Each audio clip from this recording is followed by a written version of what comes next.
Guys, December 28 ngayon, winter time. Kahapon lang punong-puno ng snow.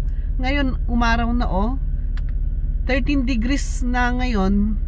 And ang ganda-ganda. Maraming mga namamasyal umuwi lang kanina. Pero maraming naglalakad. Naglalakad din ako kanina. Ay syempre, medyo malamig, 13 degrees pa. Pero it's beautiful comparing to yung nakaraang araw. It was really snowy, puno ng snow ang mga paligid. And now it's really, parang summer, ang ganda. Pwede mag-picnic diyan, kailangan you need to wear triple clothings. Bundle up pa before you walk kasi it's still cold. It's still cool. I mean, not cold, cool.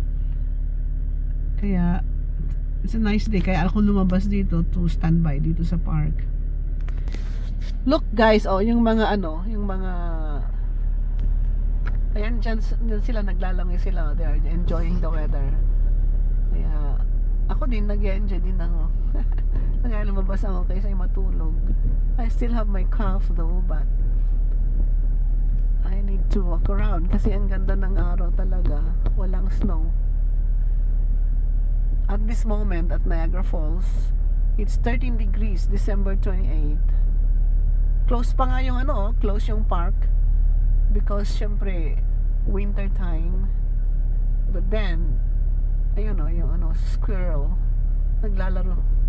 Ayan, ganda guys. Pag kasi ganito at may araw, masaya na kami. Kaya masaya na din ako because we can see the yung sun ba ulit.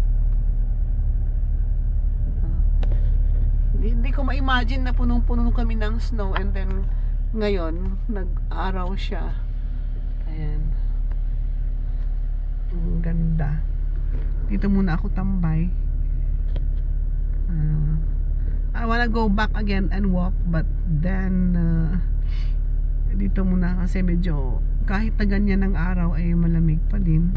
But it's not comparing to -1 or below 0. 13 degrees.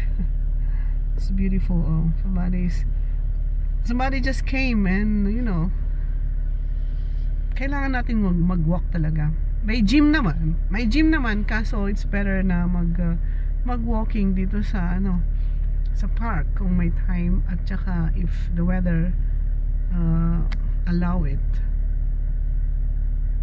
Sigurado dumadami ngayon mamaya ang mamamasyal mamaya because of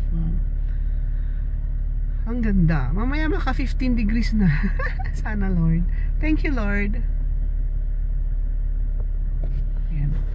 Look at my yung decoration ko dito sa car yung mga sandal They're beautiful, di ba?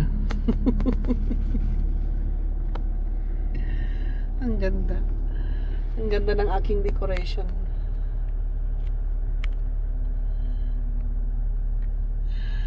Alright guys, thank you so much for watching. Bye bye, alis na muna ako. Close kasi yung CR dito, naiihi ako. I need to go. Bye.